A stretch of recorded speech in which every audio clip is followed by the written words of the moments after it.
Hello, everybody. You're with Tom and Fern. I'm Tom. I'm Fern. And our special guest is Mr. Dick Vitale. How you doing, guys? All right, good. We're on tape delay, Dick. We're just kidding you. We just made broadcast history of Dickie V speechless. Yeah. I'm speechless. Yeah, I was wondering when you're going to transfer over to me. It's a great time of the year, obviously, with the Final Four. It's a really special time in the world of sports. I really think the weekend down there is as unique and as special, and I love it every year. Can't believe I've been doing them for a number of years. All right, so Doug and I were just talking. It's going to be in Houston, the site of maybe the game of the century. Do you remember that one? Oh, I do remember that. You're talking about Lou Alcindor, Yep, later known as Kareem Abdul-Jabbar, against Elvin Hayes. Yep. The UCLA had like a 47-game winning streak, and I think Guy Lewis's team, Houston Cougars, beat the Bruins by 2. So you're back there. Yeah, I beat it, but that was the game. If you remember, Tom, Alcindor had problems with his eye, and then they returned and played each other in the national championship. I believe it was the semifinals. UCLA and Houston, and it was blowout city. It was unbelievable. They pounced out of like you couldn't believe UCLA. All right, Dick. When you look at the well, first of all, when you look at the tournament, has it proceeded like you thought it would? These Final Four representatives. Well, I think the 4 teams certainly have been where you thought. Certainly Syracuse got a real break by getting in the tournament and then took advantage of an opportunity. Done. I mean, they were 9-9 in conference play, lost their first game in the ACC tournament. There were many people who didn't think that they would get in the tournament, but they got in the tournament and then they took advantage, and their win over Virginia was more classic. To be 16 down in the second half. In fact, I got a number for you.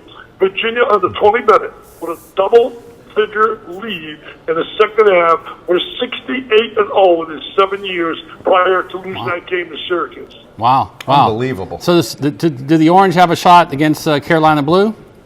Well, you got a shot. They got better shot than 361 other teams. We'll put the basketballs away. So logically, they have a shot. The 2-3 zone can be very effective. Their team very loose right now. They're making shots. They get great play out of kids like the kid Malachi. Richardson was unbelievable in the second half against Virginia when he scored 21. Benajay and Cooney on the perimeter, solid veteran players. Yeah, they have a shot. Logically, my realistic feeling is that when you look at North Carolina, if they play their A game, nobody's touching them. Dick, how about the other game, Villanova and Oklahoma? And Dick, as a former coach yourself, when you get to these games, semifinal and final, how much does coaching maybe tilt it in one favor or the other? Well, coaching becomes really vital, Doug. You're talking about situations, matchups. You're talking about decisions, changing defenses, looking for things that are going to work, getting the right people at the right time on the floor, doing all those little things make a difference in a game. So, again, that's very, very important.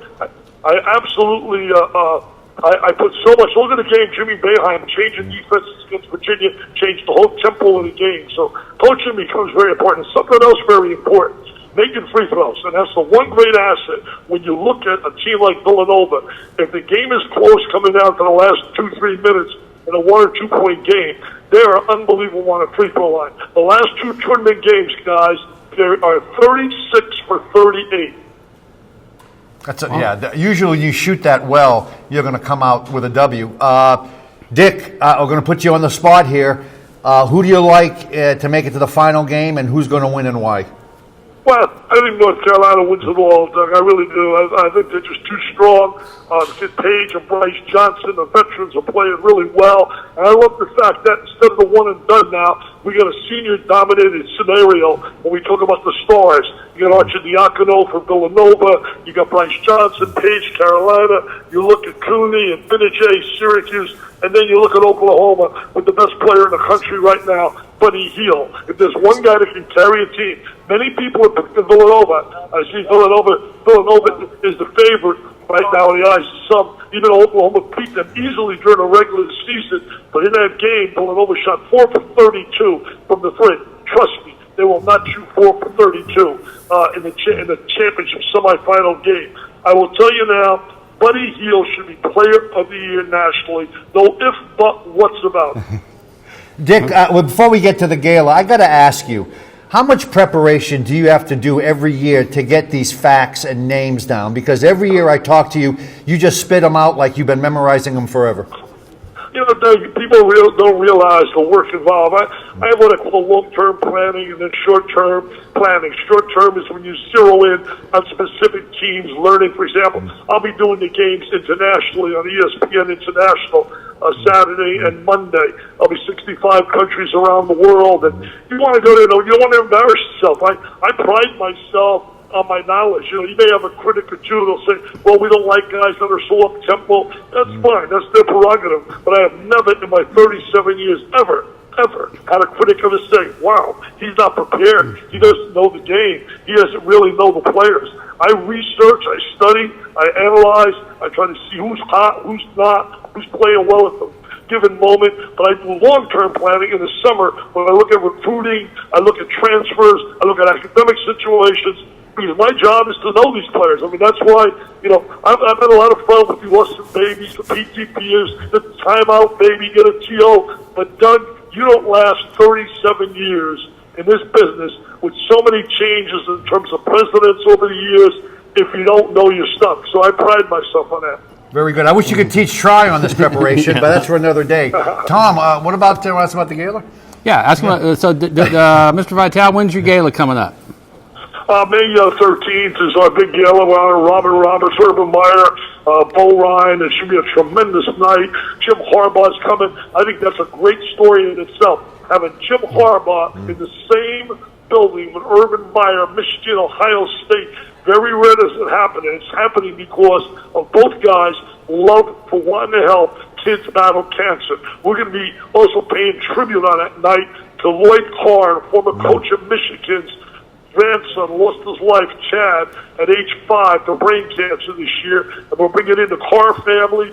Lloyd himself is coming. Jim Harbaugh's flying them up on a Michigan plane. They're all coming in, and we're going to give $200,000 research grant in the name of Chad to battle the kind of cancer he died from, which was DIPG, brain cancer. So it's going to be a special night. Archie Griffin's coming, Heisman Trophy winner, my buddy Chris Fowler, John Saunders, Diane Schulman, Mike Bray, Tom Izzo. It's going to be a great, great night for this area, most of all for kids battling cancer. We hope to raise $2.5 million. That's my goal. I'm going to bust my gut like you can't believe 24/7 to try and make that happen. But you need some big names. April 28th. April 28th, right there at the Sarasota Herald building, we have the Dick Vitale second annual telethon, where we're going to raise money from 10 a.m. to 6 p.m. Any corporate group or anybody listening, any fan, anybody wants to get on TV, on SNM TV, as they televise the entire day, you can come, make a presentation of a check, and we will put you on. We'll talk about your company, talk about you, but just bring us some dollars with kids battling cancer. Dick, you seem to raise the bar every year. This year it's $2.5 million. How much money has this gala raised for the V Foundation over the years? So far, we have done for pediatrics, Doug, because remember this now, here's a great story in itself. Only 4 cents out of every dollar raised for cancer research goes to pediatrics, and that is a crime. So we are definitely dedicating ourselves to kids, and so far we've raised $15.2 million that is out there doing research to help kids in different forms of cancer. All right, terrific. Thanks for joining us. We really appreciate it. Have a safe trip to and from Houston, and we'll talk to you when we get back. Also, you can ask people to go to dickvitaleonline.com, and they can make a donation to help us. That's dickvitaleonline.com. And Dick, I'll be talking to you before the gala to get some pub in the paper. Thanks for joining us, Dick. Buddy, give me a buzz, Doug. Thanks. Right. Bye-bye. Take care. All right. What, I mean, he needs some big names for this event. He needs some big names, and he really needs to give thorough, thoughtful answers to our questions. All right. So who are you picking? I'm going with North Carolina. I'm going with Go Blue. All right. There goes Dickie V. All right. And we're going to be back next week. We're sort of sporadic. We're going to be back soon. Our fans want us more than once every 2 months. So, all right. It's the spring training's over. I'm back to work. So you're back to work. Orioles. Let's call it right now. Red Sox win the division. Where do the Orioles finish? Second. What's that ball? All right. All right. Thank you, everybody. Well, we're over and out. We'll see you next week, guys.